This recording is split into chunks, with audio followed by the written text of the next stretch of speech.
कौन से स्टेज पे फिर आपको लगा कि नहीं, मतलब कंपटीशन का मतलब मुझे यूपीएससी स्टेट सर्विसेज में जाना है? हमारी जो प्रिंसिपल थी उन्होंने हमारे पेरेंट्स को बोला कि आपकी बेटी नहीं चलेगी। मैं आपके प्रिपरेशन के टाइम में हर्डल था जो कोविड आया। हाँ से ये पता चला कि ऑप्शनल नाम का भी कोई चीज़ होती है। First attempt, second attempt, third attempt, 3 interviews दिए आपने। देश कैसे चलता है, इकोनॉमी कैसे चलती है। तो आपने अपने आप को मेंटली इस तरीके से प्रिपेयर किया था कि भाई ज़्यादा टाइम लग सकता है। पर अगर सिलेक्शन नहीं भी हो रहा है तो वो इतना कुछ सीख के जाता है इस जर्नी में। Hello everyone, I am Uwais Bhatt. Welcome back to Exceptional Journey by Uwais. आज एक नया गेस्ट लेके, एक नई शुरुआत लेके हम आए हैं। जैसे हमने पहले भी आप लोग को ये वादा किया है कि हम हर बार एक नई स्टोरी, एक नया ऑफिसर, एक नई इंस्पिरेशनल स्टोरी लेके आएंगे। उसी तरह आज हमने जिन ऑफिसर को इनवाइट किया है, इनका नाम सोनाली सल्होत्रा है और ये JKS 2024 रैंक 68 है। ये बेसिकली हीरानगर के रहने वाले हैं, बट चाइल्डहुड से ही जो है इन्होंने शिफ्ट किया, हीरानगर से जम्मू शिफ्ट हुए हैं। और इनका जो स्ट्रगल है, इनका जो एग्ज़ामिनेशन, जो यूपीएससी स्टेट सर्विसेज की इन्होंने जो पूरी तैयारी की है, उस पूरी जर्नी में क्या क्या अप्स एंड डाउन्स रहे हैं, क्या इन्होंने फेस किया है। क्योंकि ये सोनाली मेरे लिए स्पेशल इसलिए भी हो जाती है क्योंकि ये मेरी अपनी स्टूडेंट एज मेंटोर मैं इनका रहा हूँ, लाइक फ्यू अदर स्टूडेंट्स जो ऑलरेडी मैं इंट्रोड्यूस कर चुका हूँ। तो मैं बहुत प्राउड हूँ कि ये इस स्टेज पे पहुँचे हैं और मैं उम्मीद करता हूँ कि उनको हाईएस्ट से हाईएस्ट जो है अचीवमेंट्स मिलते रहे लाइफ में। Welcome Sonali to my podcast. Thank you so much for coming. Thank you so much sir for inviting me here. ऐसे तो बहुत सारी बातें मेरी और आपकी ऑलरेडी हो चुकी हैं ड्यूरिंग योर प्रिपरेशन। आप क्योंकि चाणक्य जम्मू आपने उस टाइम से ज्वाइन किया था जिस टाइम कोविड का टाइम शुरू हुआ था, 2020 मेरा ख्याल है, कुछ मार्च का टाइम था। और क्योंकि बहुत ही स्ट्रगलिंग टाइम रहा है वो 2020 से 22-23 तक, जब तक वो कोविड बिल्कुल ख़त्म नहीं हुआ। तो अपनी बेसिक शुरुआत कहाँ से किया? जैसे मैंने इंट्रोड्यूस किया कि आप हीरानगर से हैं। हीरानगर कौन सी एज से आप जम्मू शिफ्ट हुए थे? यस सर, मेरा बर्थ एक छोटे से विलेज गुड़ा मुंडिया में हुआ जो कि हीरानगर तहसील में पड़ता है। तो सर मैं स्टार्टिंग से ही बचपन से आई थिंक 2001 में हम जम्मू शिफ्ट हो गए because of my dad's job है। तो सर मेरी स्कूलिंग, मेरी सारी एजुकेशन जो है वो जम्मू से ही हुई है। तो सर यही मेरा सारा बचपन जो है वो जम्मू में ही बीता है। इनिशियली मैंने 1-2 क्लास जो है वो वहाँ पे हीरानगर में ली थी और फिर उसके बाद हम जब जम्मू शिफ्ट हुए तो एक बहुत फ़नी इंसिडेंट जो मुझे याद आता है कि जब हम स्कूल में जम्मू शिफ्ट हुए तो हमारी जो प्रिंसिपल थी उन्होंने हमारे पेरेंट्स को बोला कि आपकी बेटी नहीं चलेगी बट आपका बेटा चल जाएगा। बिकॉज उस वक्त पता नहीं कोई हिंदी का टेस्ट था, उसमें शायद मैं अच्छा नहीं कर पाई थी। तो वो, लेकिन जब तक मैंने स्कूल छोड़ा तब तक शायद प्रिंसिपल मैम का थॉट चेंज हो गया था। आई एम श्योर हुआ होगा। तो बिकॉज मैंने लेटर ऑन ग्रास्प कर लिया और अच्छे मार्क्स भी आने लगे थे स्कूल में। तो जैसे आपने बोला ना कि आपका जैसे स्कूलिंग यहाँ से शुरू किया आपने, तो स्कूल में जब आप ग्रोइंग स्टेज पे थे, 10th में, 11th 12th में, आप कैसे एज ए स्टूडेंट थे? Before I come to the NEET part, कि आपने फिर बाद में नीट दिया है, तो एज ए स्टूडेंट कैसे थे आप? सर 10th 11th तक तो मतलब अच्छे स्टूडेंट ही, अबव एवरेज आप बोल सकते हो। अच्छे मार्क्स आने लग गए थे बिकॉज जेके बोर्ड में तो हमारे यहाँ पे एजुकेशन सिस्टम का यही होता है कि आप जितने अच्छे मार्क्स ला सकते हो आपको उसी हिसाब से क्वान्टिफाई किया जाता है कि आप एक अच्छे स्टूडेंट हो। तो उस हिसाब से मेरे मार्क्स अच्छे आते थे। 10th 12th में एक अच्छी स्टूडेंट थी, तो उससे आपके पेरेंट्स की भी और आसपास के जो रिलेटिव्स होते हैं आपकी एक्सपेक्टेशंस बढ़ जाती हैं कि ये बच्चा कुछ करेगा। तो वैसा रहा। उसके बाद 12th के बाद मेरा प्लान डॉक्टर बनने का था, MBBS ज्वाइन करना चाहती थी। उसके लिए मैंने कॉम्पिटिटिव दिए, JK CET और AIPMT का एग्ज़ाम मैंने उस वक्त दिया था, बट अनफॉर्चुनेटली वो मेरा नहीं हो पाया। तो उसके बाद मैंने कॉलेज में एडमिशन ले लिया। तो मैंने परेड कॉलेज से अपना ग्रेजुएशन किया, उसके बाद मैंने मास्टर्स की ज़ूलॉजी में जम्मू यूनिवर्सिटी से, और उसके बाद फिर जब मैंने कंपटीशन फेस करने के डिसाइड किया तो मैंने Jammu and Kashmir combined competitive exam दिया, जो मेरा 3rd अटेम्प्ट में इस बार जाके क्लियर हुआ। 3rd अटेम्प्ट था आपका ये? जी sir. But before we dive into your preparation strategies और आपने क्या उस टाइम किया था, कैसे किया था, मैं ये जानना चाहता हूँ कि 11th-12th आपने basically science stream, medical science से पढ़ाई की आपने, और डॉक्टर बनने का सपना था आपका।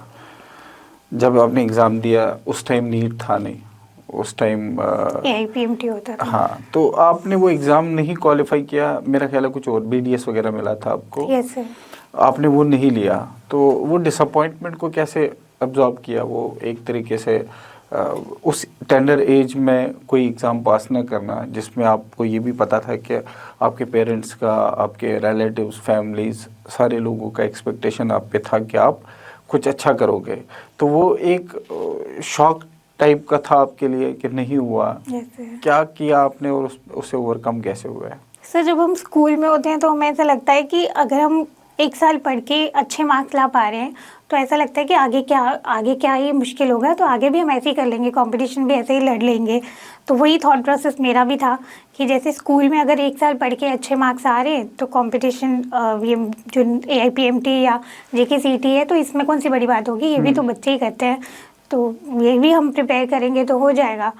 बट हुआ इससे उल्टा, बिकॉज मैंने जब इसका दिया तो मेरा बोथ था, तो मैंने मेडिकल में भी और इंजीनियरिंग में भी दिया था, बट इंजीनियरिंग में मेरा इंटरेस्ट नहीं था, इंटरेस्ट मुझे हमेशा से डॉक्टर ही बनना था। बट जब वो नहीं हुआ तो तब एक सेटबैक लगा कि, और तब जाके बाहर स्कूल से जब हम बाहर निकले तब पता चला कि कंपटीशन जितना हम सोचते हैं उससे काफ़ी हाई है, और अलग अलग बैकग्राउंड से बच्चे आते हैं, और मतलब हमारा स्कूल फाउंडेशन उतना स्ट्रॉन्ग नहीं रहा जो मैं समझती हूँ, जिसकी वजह से मैं वो एग्ज़ाम क्रैक नहीं कर पाई। बट ऑफ कोर्स उस वक्त बुरा लगता है, इंसान मतलब फर्स्ट सेटबैक जो लाइफ में आता है तो ऑब्वियसली बुरा लगता है, लेकिन मैं एक अपने आप को एक ऑप्टिमिस्टिक पर्सन समझती हूँ जो ज़्यादा देर तक एक दुख को लेकर नहीं बैठती। ये समझती हूँ कि अब आगे क्या, क्योंकि कहीं पे ज़िंदगी रुकने का नाम नहीं है, आगे बढ़ने का नाम है। Correct. तो बस वही थॉट प्रोसेस मेरा था, क्योंकि मैंने ड्रॉप नहीं किया, मैंने कॉलेज में एडमिशन ली, तो अगर मैं ड्रॉप करती तो शायद मुझे लगता है कि ज़्यादा दुख होता मुझे कि मैंने ये टाइम भी वेस्ट कर दिया, तो और मेरा हुआ भी नहीं। तो फिर जब मैं कॉलेज में एडमिशन ली तो कॉलेज के फर्स्ट ईयर में मेरा फोकस था कि मैं एक बार फिर से इसको दूंगी JKCET को।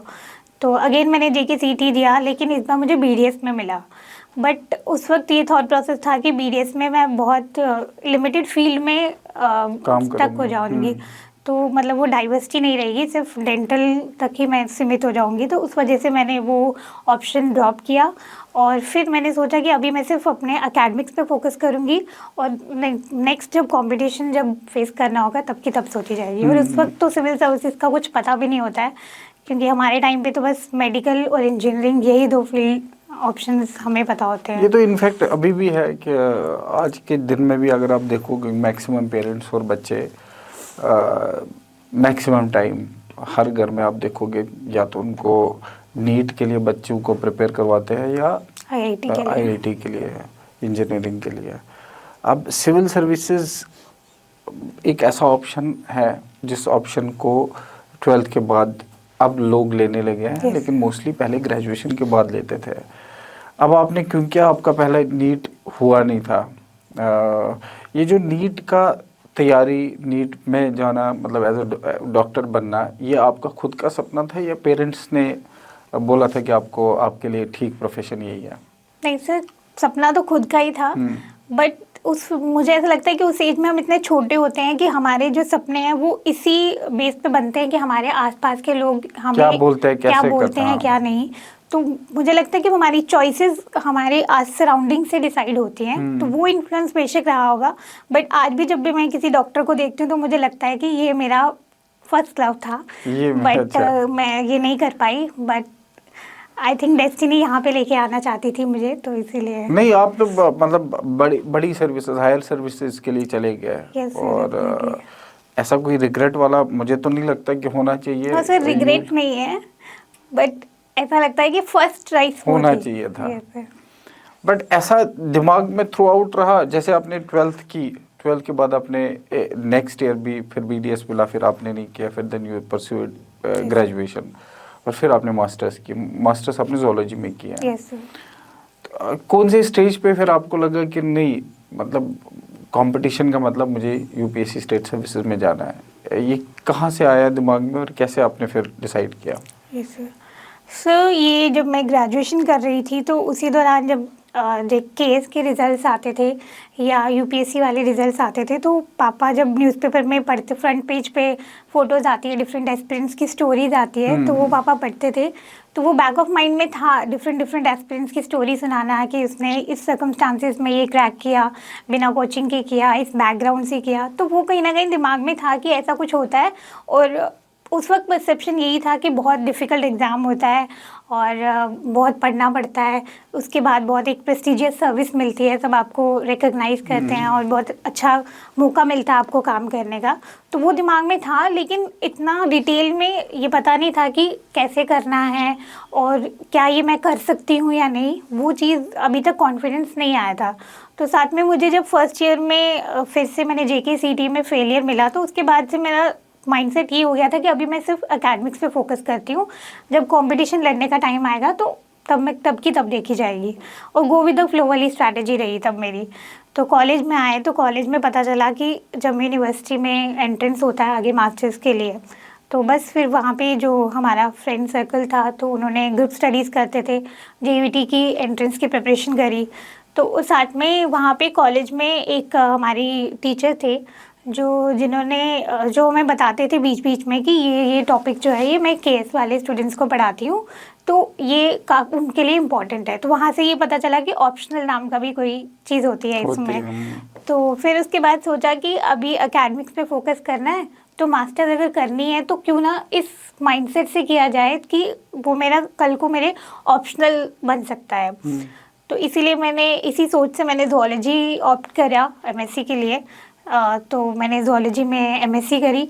उसके बाद जब मैंने MSc कंप्लीट हो गई, तो जब फाइनल डिसीजन लेने का टाइम आया कि अब क्या, अब यहाँ तो हायर स्टडीज़ में जाना है या तो कंपटीशन की तरफ जाना है, तो वहाँ से मैंने एनालाइज़ किया घर पे बैठ के। मुझे आज भी याद है, मैंने एक कॉपी पे लिखा था दोनों तरफ कि PhD में अगर मैं जाती हूँ तो मुझे क्या प्रोज एंड कॉन्स होंगे, और अगर मैं कंपटीशन में स्पेशली इस मतलब KS के लिए या UPSC के लिए ट्राई करती हूँ तो मुझे क्या देना पड़ेगा।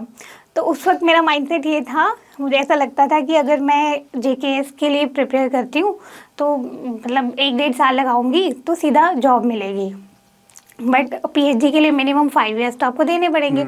उसके बाद भी आपको नहीं पता कि आपको जॉब मिलेगी या नहीं मिलेगी। तो वो इनिशियल माइंडसेट ये था। तो बट ये नहीं पता था कि JKS की जर्नी में भी आपको इतना टाइम लग जाता है, लंबा टाइम लग जाता है। बट इनिशियल माइंडसेट यही था कि इनपुट इसमें शायद कम देना पड़ता है, तो ये वाला रास्ता अपनाती हूँ। तो उसी माइंडसेट से फिर वो स्टार्ट किया, JKS की प्रिपरेशन स्टार्ट की। बट जब प्रिपरेशन स्टार्ट करने लगी तो आहिस्ता आहिस्ता जब सोशल इश्यूज़ के बारे में पढ़ना या अपने सराउंडिंग्स को जानना, तो वो उसमें इंटरेस्ट क्रिएट होने लग गया। तो फिर उसी ड्रीम को आगे परस्यू किया मैंने।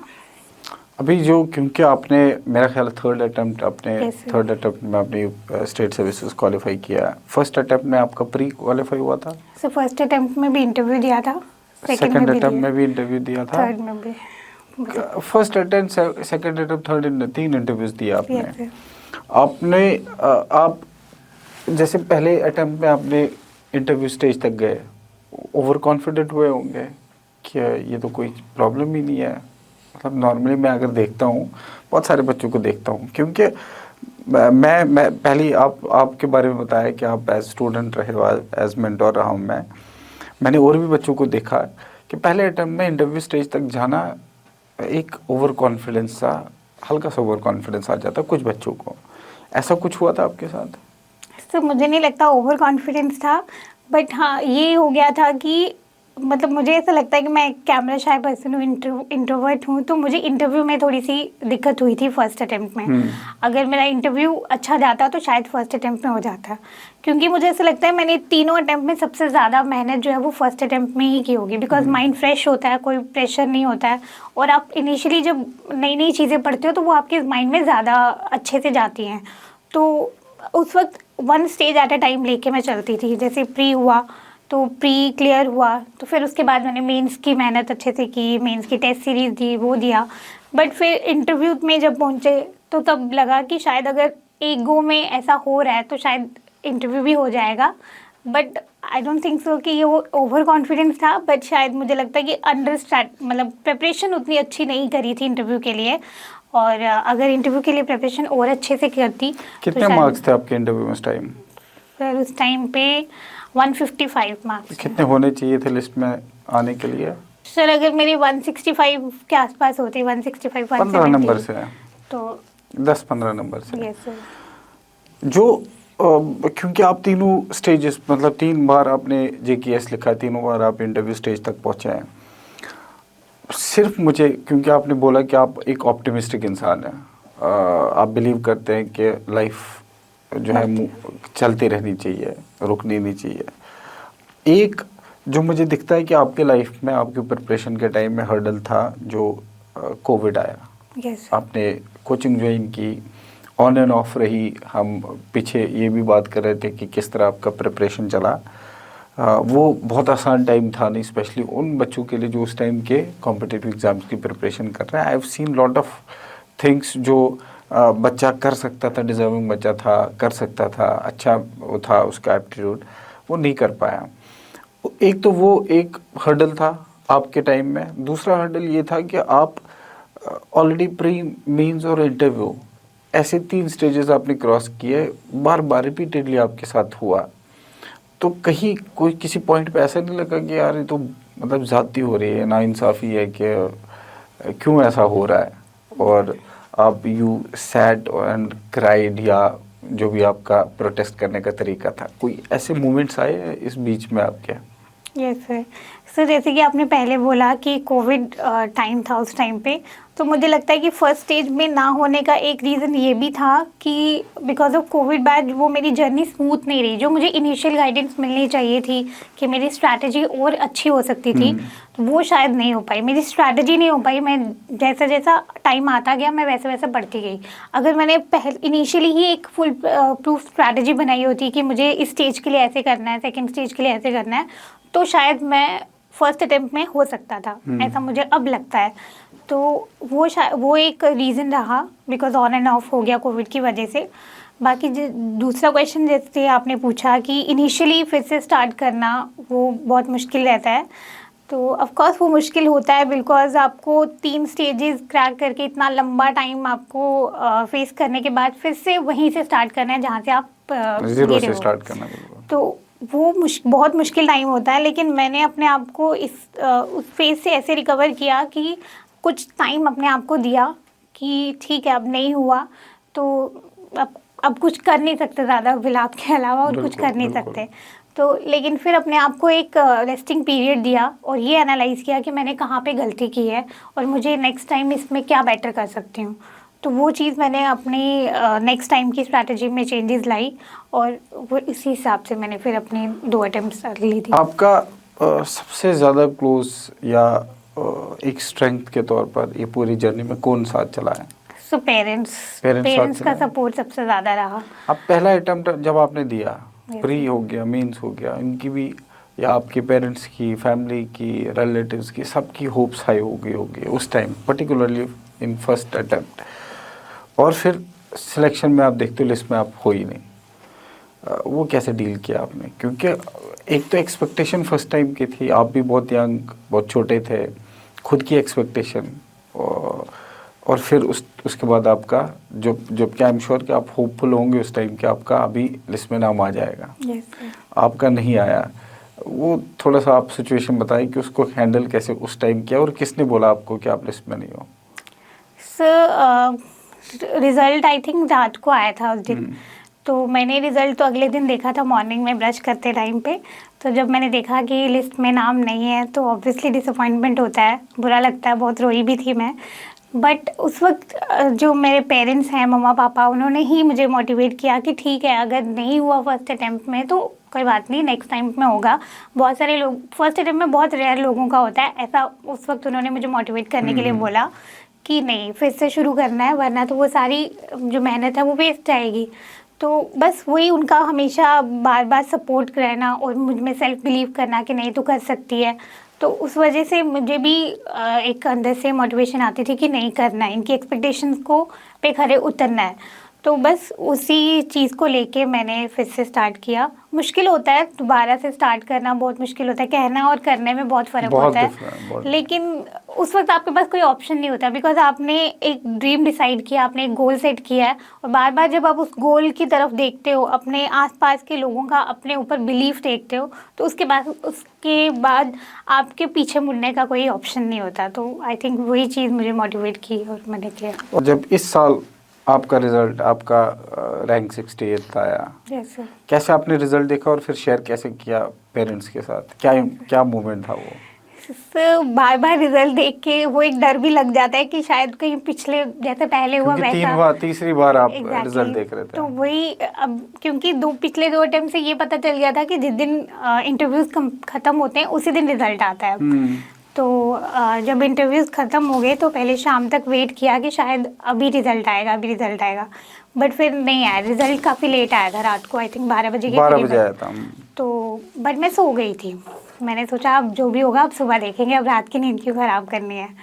तो उस वक्त मेरी दादी बीमार थी, तो पापा हॉस्पिटल में थे, मैं और मम्मा घर पे सोए हुए थे। अब सुबह जब 5-6 बजे के करीब मुझे अचानक से स्ट्राइक किया। मैंने कहा अगर रिज़ल्ट आ गया होगा तो अभी तक पता चल गया होगा कि क्या हुआ है। तो मैंने सोचा अब डरते डरते कि फ़ोन पकड़ूं, पीडीएफ देखूं, वो भी हिम्मत नहीं हो रही थी। तो मैंने क्या किया कि मैंने कहा चलो फ़ोन देखती हूँ, अगर रिज़ल्ट आ गया होगा, अगर कुछ पॉजिटिव होगा तो किसी ने तो देखा होगा, कोई तो मैसेज मुझे आया होगा, कोई नोटिफिकेशन आई होगी।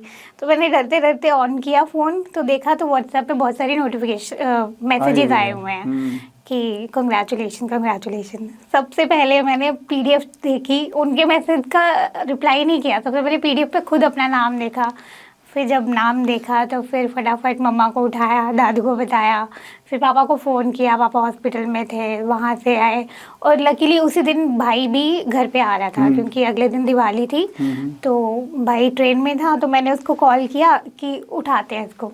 अब वो चिढ़ रहा है कि मुझे इतनी सुबह सुबह कॉल क्यों कर रहे हैं। तो वो पहले फ़ोन नहीं उठा रहे, उनका नहीं करना है इसको फ़ोन, बार बार बताना है। तो फिर उसको फ़ोन किया, फिर पहले जब उसको बताया तो उसको नींद में था, उसको समझ ही नहीं आया कि हुआ क्या है। अच्छा ठीक है रहने। फिर उसके बाद जब उसको समझ में आया कि हुआ क्या है, फिर उसने कॉल किया। तो बस फिर सब घर पे बहुत खुश थे और फ़ोन, क्योंकि अगले दिन दिवाली का भी था और आपके घर में दिवाली पहले आ गई थी। तो ये तो एक मतलब इतना संघर्ष करने के बाद, इतना लंबा सफ़र करने के बाद आपको फिर सफलता मिलती है। और मैं समझता हूँ कि आप जैसे इंसान जिसने ठीक ठाक स्ट्रगल किया, इवन तो 4-4, 5-5 अटैम्प्ट वाले भी इसमें होते हैं, बट आपका स्ट्रगल थोड़ा सा यूनिक इसलिए क्योंकि 2 अटैम्प्ट्स में आपका इंटरव्यू में ड्रॉप हो रहा था और फिर आपको सफलता मिली। तो जाहिर है कि एक अलग एक किस्म की खुशी थी आपको, आपके फैमिली को।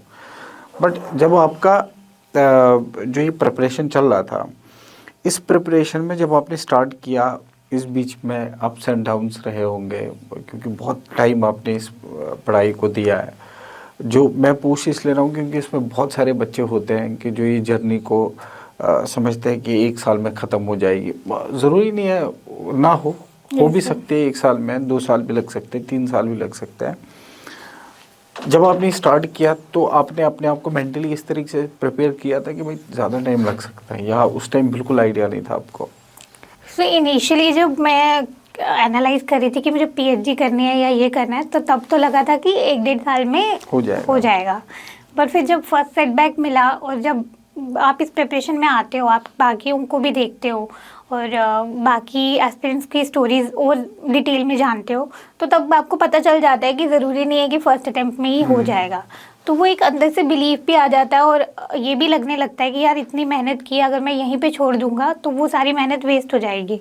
तो अब शुरू किया है तो अंत तक भी लेके जाना ही जाना है। तो वो था। बाकी जैसे घर पे प्रिपरेशन करना, घर मैंने सारी प्रिपरेशन घर पे रहकर ही की है, तो वो ऑब्वियसली बड़ा मुश्किल होता है क्योंकि एग्ज़ाम साइकिल इतना लंबा होता है कि इतना लंबे फेजेस होते हैं उस टाइम पे। मतलब मैं मानती हूँ कि exam is just a part of your life, is not a whole life. It's not a life, it's not a whole life. तो लाइफ में बाकी सारी चीज़ें भी साथ साथ में चल रही होती हैं, तो वो चीज़ें बहुत ज़्यादा मतलब अगर आप तो घर से अलग दूर बैठ के पढ़ रहे हो तब आपको शायद घर पे क्या हो रहा है उस चीज़ का इतना नहीं इन्फ्लुएंस समझ, नहीं हाँ, होता। बिल्कुल। पर जब आप घर पे रह के पढ़ते हो तो उन चीज़ों का भी जो है आपकी डेली रूटीन्स में इफ़ेक्ट होता है। तो वही चीज़ मेरे साथ भी हुई क्योंकि 3 साल बहुत लंबा टाइम होता है। बिल्कुल। तो बीच में कोई बीमार हो जाना, कुछ हो जाना, वैसे इन दौरान मेरी दादी की डेथ भी हुई, तो ऑब्वियसली डिफ़िकल्ट टाइम था। लेकिन जैसे मैंने कहा कि पेरेंट्स का सपोर्ट बार बार था, मुझ में सेल्फ बिलीफ था, तो वो चीज़ मुझे हमेशा से मोटिवेट करती रही कि मुझे आगे करते रहना है। आपने बहुत अच्छी बात बोली है। जैसे सोनाली ने ये कहा है कि इट्स जस्ट एग्ज़ाम, ये पूरी लाइफ नहीं है।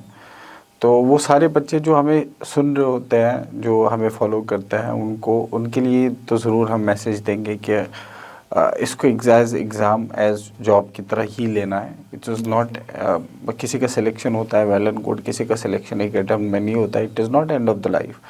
आपका लाइफ यहाँ ख़त्म नहीं होता, एक नई शुरुआत। जैसे सोनाली ने एक अपने अभी तक के सफ़र में बोला कि उन्होंने MBBS की तैयारी की।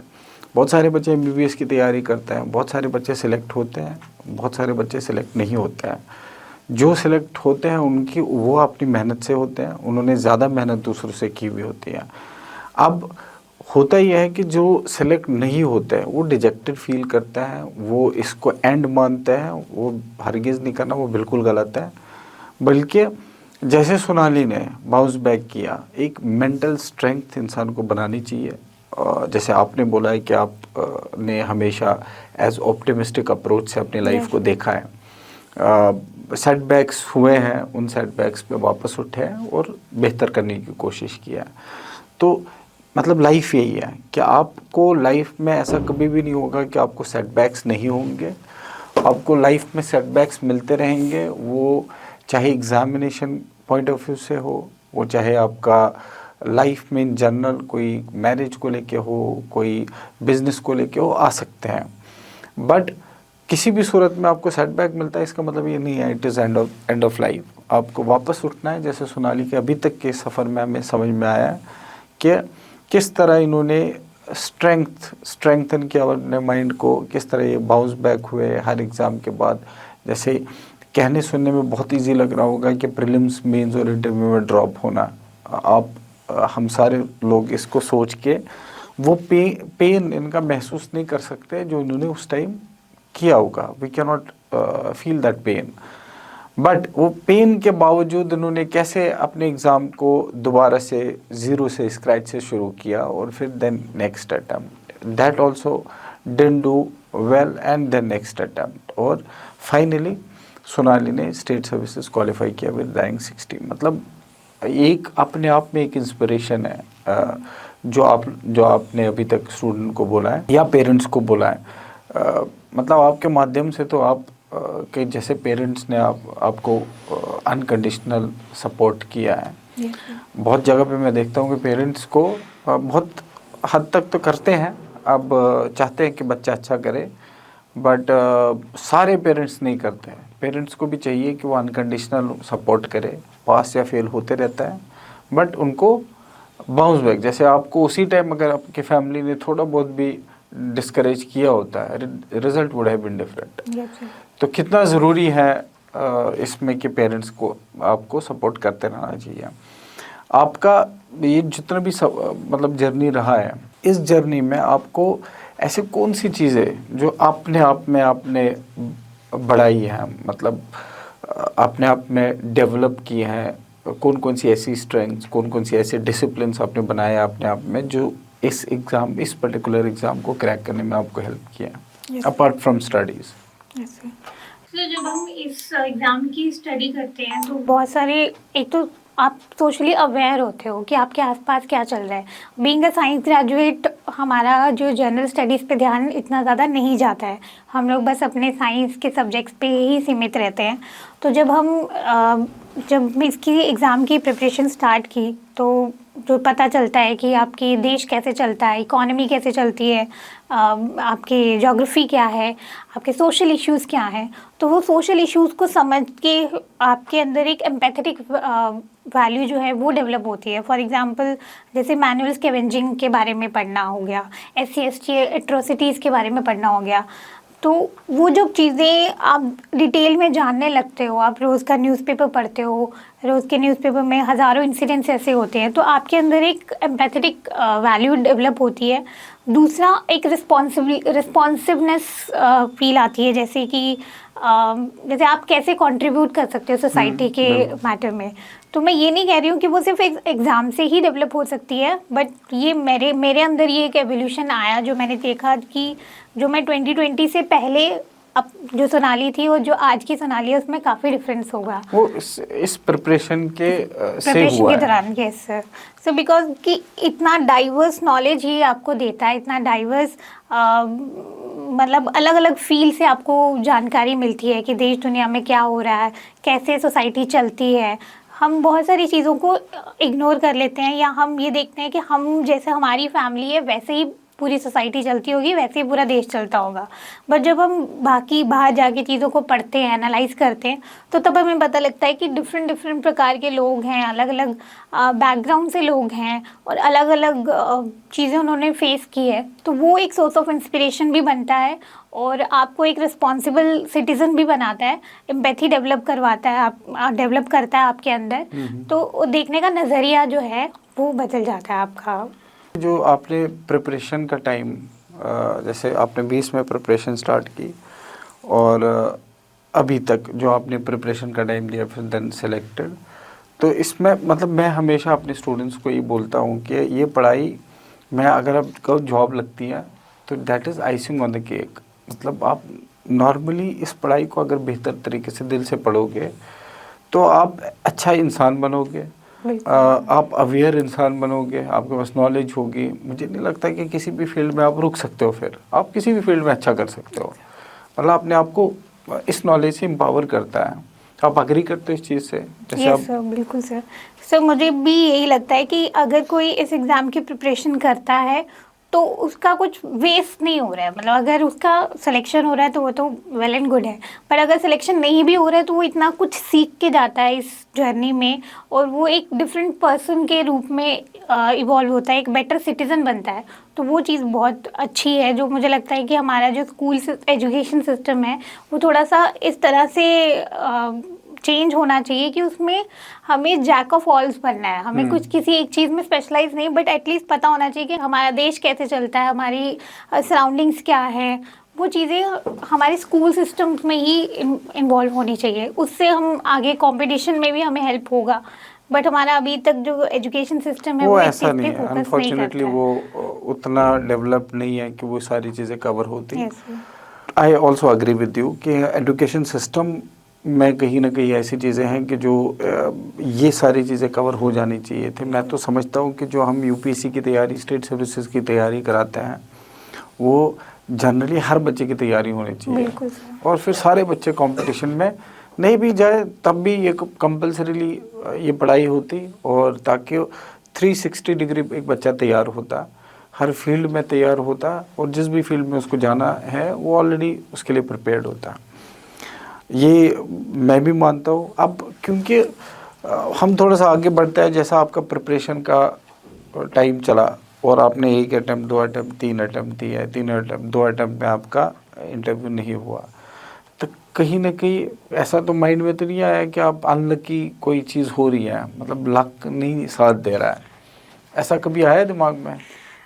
जैसे ऐसा लगता था बीच बीच में, बिकॉज कभी कभी तो रिलेटिव्स भी ऐसा बोलते हैं हाँ। कि लक नहीं है, क्या करना, अब कुछ नहीं होता, लक ही नहीं है। तो जब तक लक नहीं फेवर करेगा तब तक आपका हार्डवर्क भी मैटर नहीं करता।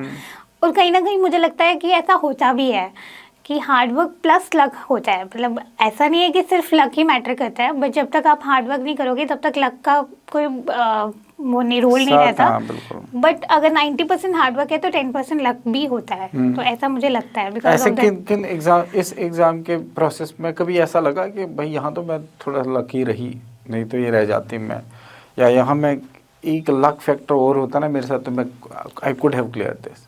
नहीं सर, ऐसा पर्टिकुलरली तो नहीं लगा, बट हाँ जब रिजल्ट, फाइनल रिजल्ट आ जाता है तो तब ऐसा लगता है कि शायद अभी लक फेवर नहीं कर रहा है। तो मतलब ये जो आप बोल रहे हो कि हम, मैं सेलेक्ट नहीं हुआ कहीं पर तो मेरे पास और कोई ऑप्शन किसी को कोसने का नहीं होता, मतलब ये भी तो हो सकता है Exactly. कि मेरे पास कोई और ऑप्शन है ही नहीं, या तो मैं अपने आप को कोसूं या मैं लक को कोसूं। तो उस पॉइंट ऑफ टाइम पे अपने आप से कोसने से अच्छा है हम लक को ही बोले कि भाई लक ही नहीं फेवर किया। बट कहीं कोई ऐसा इंसिडेंट हुआ हो जहां आप या तो अनलकी रहे हो या आप लकी रहे हो, मतलब मार्जिन से ऊपर नीचे कभी हुआ हो?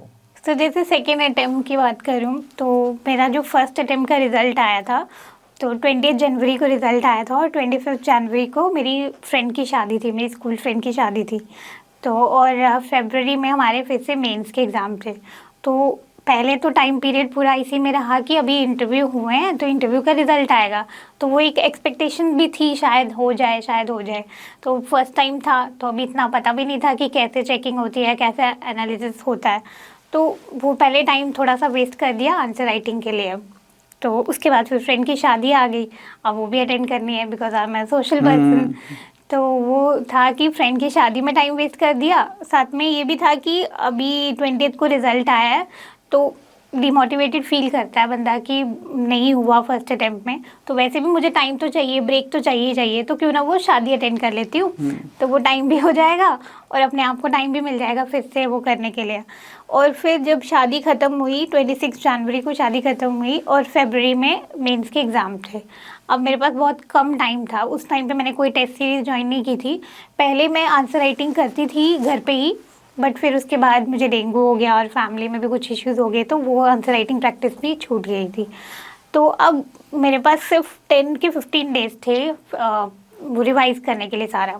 तो वो मैं जितना हो सकता था उस वक्त, तो मतलब दिन सुबह से शाम तक बस यही था कि रिवीजन करते थे।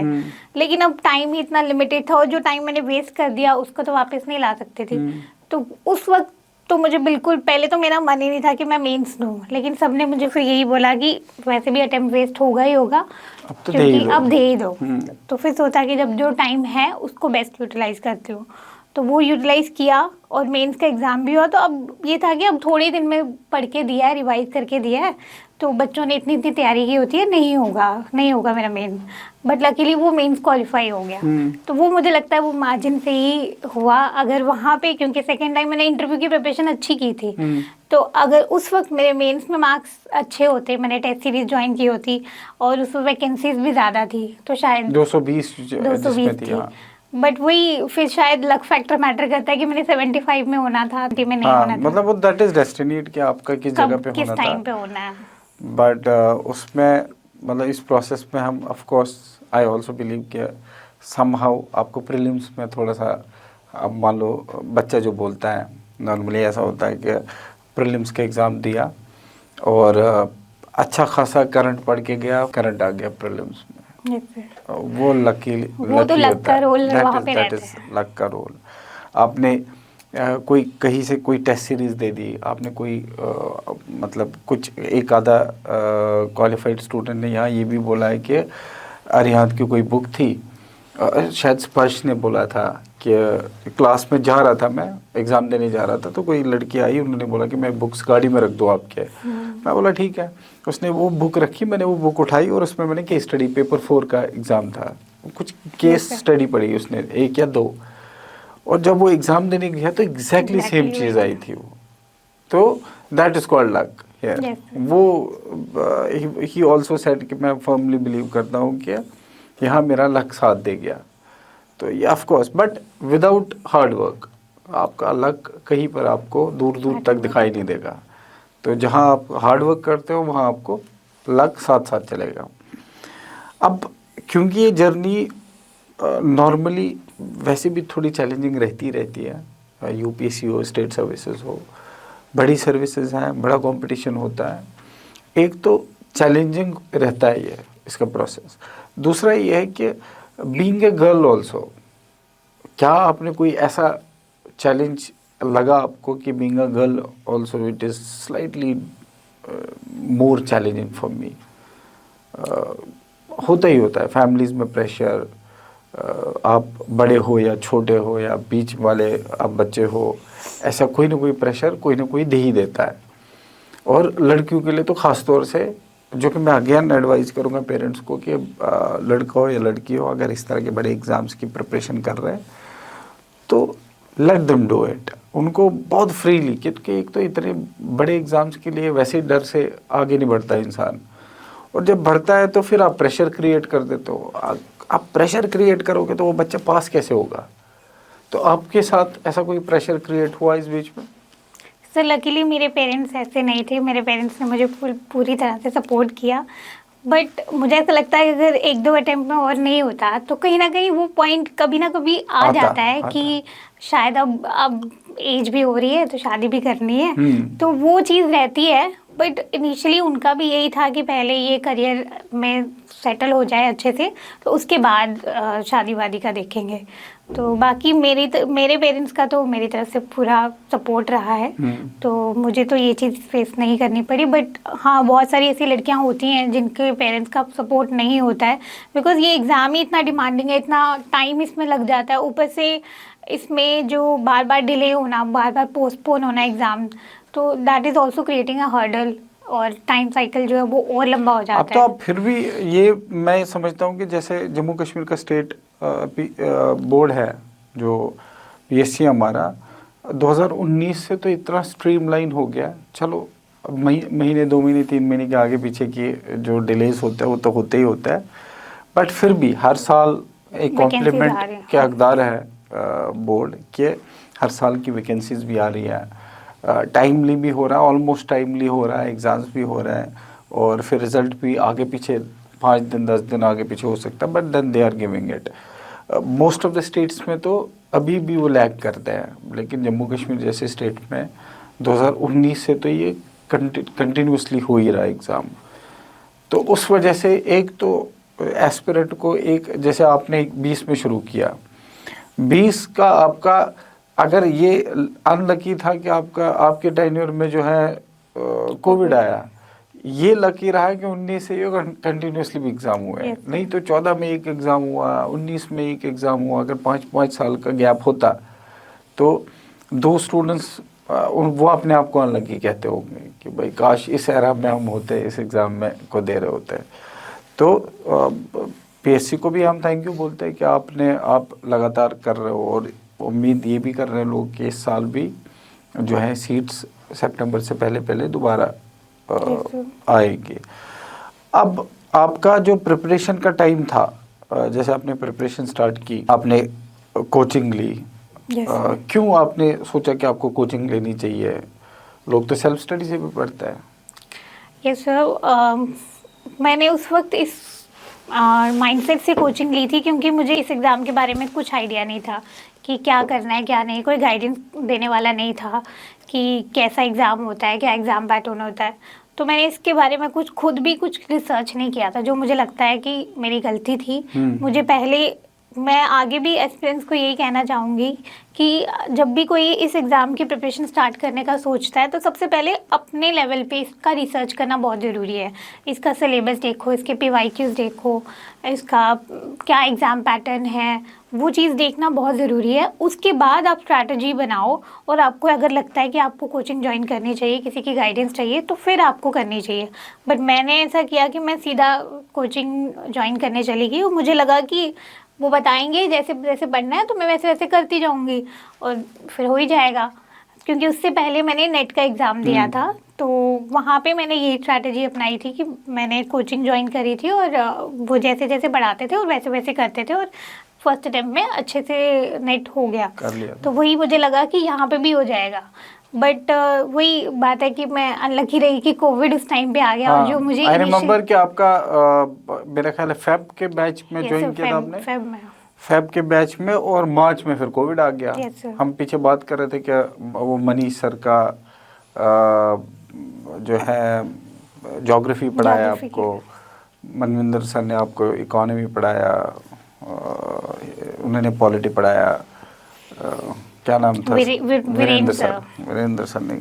तो मतलब ये होता है कि कुछ ऐसा है कि स्ट्रेटजीज बन जाती हैं। अगर वो टाइम आपका ठीक रहता, कोविड नहीं रहता, तो would have been a better strategy for you.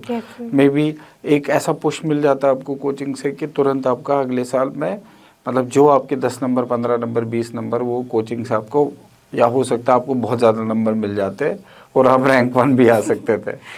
But क्योंकि लक का एक फैक्टर रहता ही है, और आपका डेस्टिनी था कि आपको थर्ड अटेम्प्ट में सर्विसेज मिले, और थर्ड अटेम्प्ट में भी आपको सर्विसेज वो मिलती है कि जिसमें आपको फर्दर आगे परसू करने का भी थोड़ा सा टाइम मिल भी रहा है, मिल रहा होगा और मिल भी जाएगा। और हम तो उम्मीद करते हैं कि आप यूपीएससी क्वालिफाई करो। हर इंसान की एस्पिरेशन एक स्टेज पे पहुंचती है और नेक्स्ट स्टेज क्रिएटेड हुई होती है माइंड में। तो मैं समझता हूँ कि मतलब मैं तो आपको एडवाइस भी कर रहा हूँ और मैं तो आपको रिक्वेस्ट भी कर रहा हूँ कि आप सिविल सर्विसेज की तरफ, क्योंकि ऑलरेडी आप it is a proven fact कि आप ऑलरेडी 3 बार इंटरव्यू दे चुके हो। आप यूपीएससी जैसा आप अटेम्प्ट देते हो तो उसमें मेंस से के लिए तो आपको बहुत ज़्यादा मेहनत तो करनी पड़ेगी, but it is already there, content आपके पास है, ब्रश अप करना होगा। तो हम उम्मीद करते हैं कि आप नेक्स्ट अटेम्प्ट भी यूपीएससी का दो। तो सोनाली, मुझे तो बहुत अच्छा लग रहा है कि जो पूरी जर्नी आपकी कैसी रही है। मैं कोच करता हूँ स्टूडेंट्स को, मैं हेल्प करता हूँ स्टूडेंट्स को। मैं हेल्प इस वजह से कर पाता हूँ उनको कि मैं आप जैसे लोगों की जर्नी देखता हूँ, बहुत क्लोजली वॉच करता हूँ, and then I try to help other students. जो मेरे लिए एक हमेशा ही हर वो एस्पिरेंट जो क्वालिफाई करता है मेरे लिए एक लर्निंग रहती है वो। तो हर वो लर्निंग जो मैं सीखता हूँ वो मैं कोशिश करता हूँ मैं दूसरे तक पहुँचा सकूँ। तो ये मेरा काम है। फिलहाल मैं ये जानना चाह रहा हूँ आपसे कि जैसे आप हीरानगर के कौन सा गांव आपने बोला है? सगुड़ा मुंडियम। आपका जैसे रिजल्ट आया तो आप अपने गांव में तो रहते नहीं हो, आप जम्मू में रहते हो। उन तक न्यूज़ कैसे गई और फिर गांव वालों का क्या रिस्पांस था उस पर? सर जैसे मैंने बताया कि मेरी दादी बीमार थी तब, तो वो हॉस्पिटलाइज थे, तो वो गांव में रहते थे। तो जब मैंने, पापा भी वहीं पे थे, पापा को कॉल किया तो वहाँ पे दादू भी थे, दादू को पता चला। फिर दादू ने वहाँ पे गांव में कॉल किया, हाँ। तो वहाँ पे दूसरे दादू को पता चला। फिर वैसे ऐसे पता चला, फैलती गई खबर। तो उसके बाद सर वहाँ पे अभी नवंबर में शादी थी एक गांव में, तो हम लोग वहाँ पे गए थे और मुझे इतने लोग मिले जिनको मैं पहले तो मुझे पता भी नहीं था कि वो उसी गांव से हैं। हाँ। तो उसके बाद से फिर सब लोग आने लगे, सबने कंग्रेचुलेट किया। तो मतलब एक डिफरेंट एक्सपीरियंस रहा, क्योंकि मतलब ऐसा नहीं है कि पहले वो लोग वहाँ पे नहीं थे या मेरे फैमिली को नहीं जानते थे, बट पर्सनली मुझसे मिलने वो उसके बाद, मतलब रिजल्ट के एक बाद आने अलग लगे। तरीके का रिस्पांस आपको दिखा। यस सर, क्या मतलब ये इस वजह से क्योंकि ये सर्विसेज का चार्म है एक्चुअली। यस, साथ में मैं अपने गांव की पहली सिविल सर्वेंट थी, तो वो भी एक अरे रीजन था। वाह, पहले आप सिविल सर्वेंट हो यस अपने सर। गांव के। Yes sir. इससे पहले मतलब और सिविल गवर्नमेंट एग्जाम उसमें होंगे जॉब्स में, सर बट अच्छी अच्छी सिविल पोजीशन सर्विसेज में नहीं पे। है। यस सर, सिविल सर्वेंट नहीं है कोई भी। तो आई होप कि वहाँ के सारे, मैं तो चाहता हूँ कि आप वहाँ के बच्चों को मैसेज दें कि उनके लिए कोई तो मैसेज दे आप, पर्टिकुलरली उनके लिए। बाद में तो हम बाकी बच्चों के लिए मैसेज ले लेंगे आपसे। उन बच्चों को क्या मैसेज देना चाहते हैं जो वहाँ अभी 12th होगा, ग्रेजुएशन कर रहे होंगे, कि उनको अगर इन सर्विसेज में आना है तो उनको क्या करना चाहिए? सर मैं ये मैसेज देना चाहूँगी कि ज़्यादा से ज़्यादा से बच्चे वहाँ पे जो हैं उनको उस एग्ज़ाम के लिए प्रिपेयर करना चाहिए, या जो भी जिस भी फील्ड में वो एक्सेल करना चाहते हैं उसके लिए उनको मेहनत करते रहनी चाहिए। और उनके जो पेरेंट्स हैं वो भी उनको इस चीज़ में सपोर्ट करें। और अगर किसी को मुझसे कोई हेल्प चाहिए होगी तो I am available for them, तो वो मुझे कांटेक्ट कर सकते हैं, या किसी भी तरीके से अगर कोई हेल्प मुझसे बनती होगी तो मैं ज़रूर उनकी हेल्प मैं तो करना चाहूँगा चाहूँगी। कि सोनाली के गांव में जितने भी लोग हमें देखें, पर्टिकुलरली उस गांव में, उस एरिया में, वो हमें कमेंट बॉक्स में कोई मैसेज करे जैसे ये लिखते हैं। और जो जो मैसेज आप कमेंट बॉक्स में लिखोगे वो मैसेज इन तक पहुंच जाएगा हमारे थ्रू।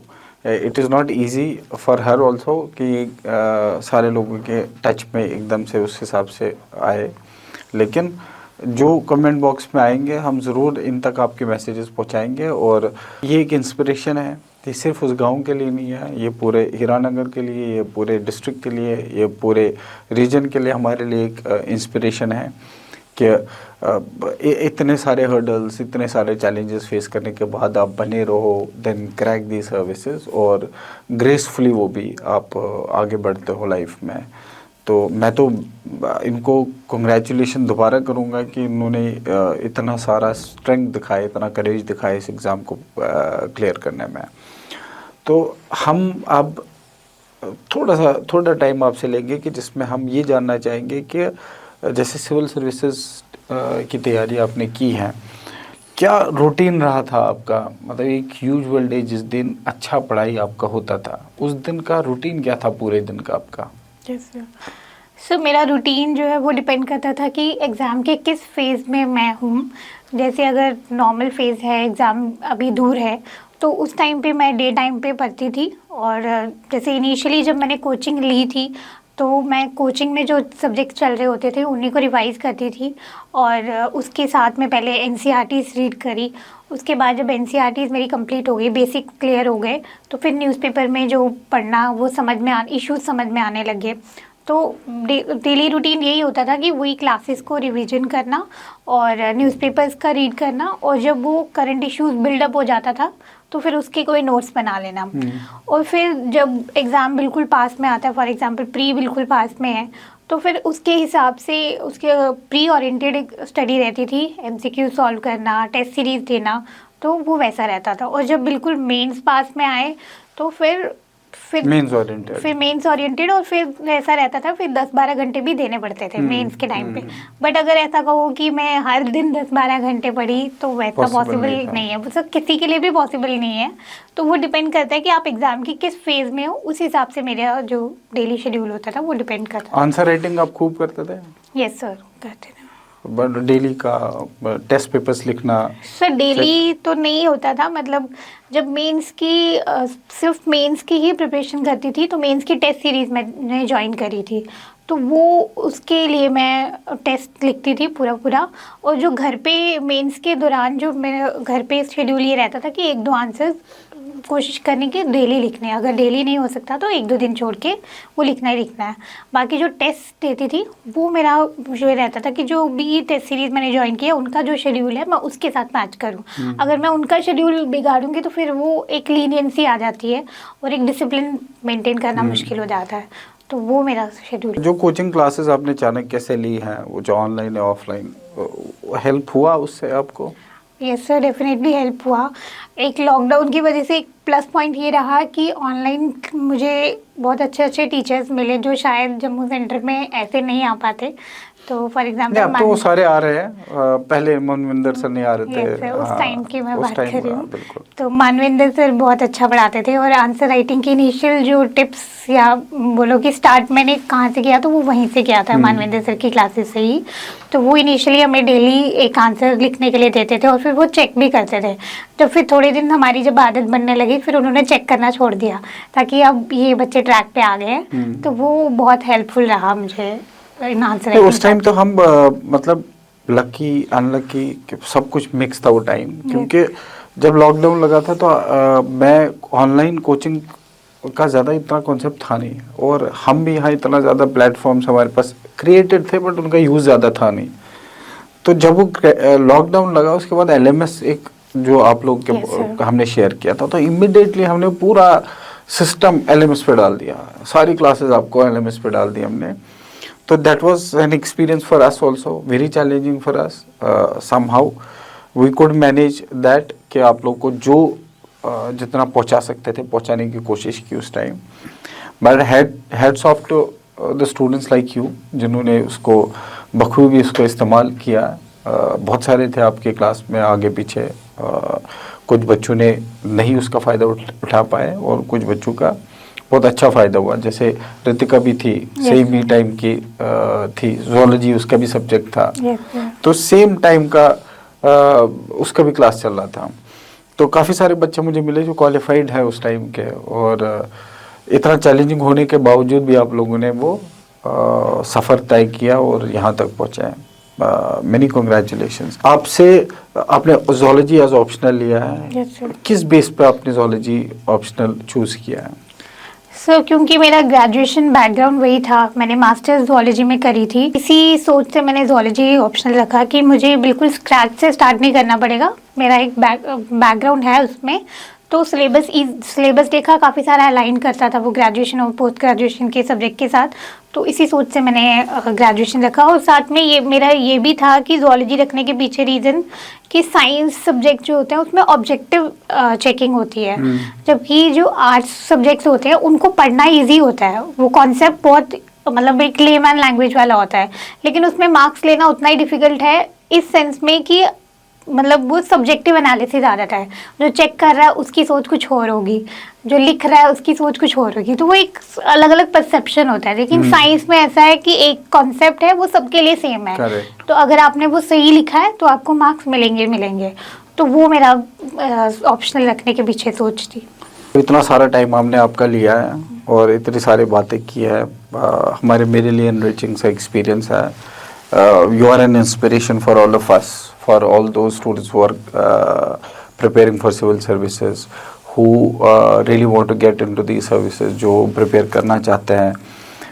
12th से ऑनवर्ड्स बच्चा तैयारी करना चाहता है। आई होप कि ये उन सारे लेवल्स पे बच्चों को हेल्प करे, पेरेंट्स को हेल्प करे। जितनी भी आज बातें हुई हैं, आई एम श्योर बहुत सारे हद तक हमने सारे टॉपिक्स कवर किए, उन्होंने कैसे प्रिपरेशन की, और इसी तरह जो है हम नेक्स्ट जितने भी, जैसे पहले भी हमने बोला है कि बहुत इन्फॉर्मेटिव इंटरेस्टिंग से जो है, बट सीरियस इन्फॉर्मेटिव भी होंगे, इन्फॉर्मेशन भी होगी, इंटरेस्टिंग भी होगी, बट सीरियस होगा कि आपको प्रिपरेशन कैसे करनी चाहिए, किस तरह आपको आगे बढ़ना चाहिए। और अभी तक हम सिविल सर्विसेज का करते आए हैं, और आने वाले टाइम में हम और भी डिफरेंट फील्ड से लोगों को इनवाइट करेंगे, और जिसमें हम हर तरीके की इन्फॉर्मेशन आप तक पहुंचाने की कोशिश करेंगे। मैं चाहता हूं कि वो सारे जो हमें सुन रहे हैं व्यूअर्स लाइक करें, शेयर करें, सब्सक्राइब करें, सारे बच्चों तक ज़्यादा से ज़्यादा इस पॉडकास्ट को पहुंचाने की कोशिश करें। Thank you so much.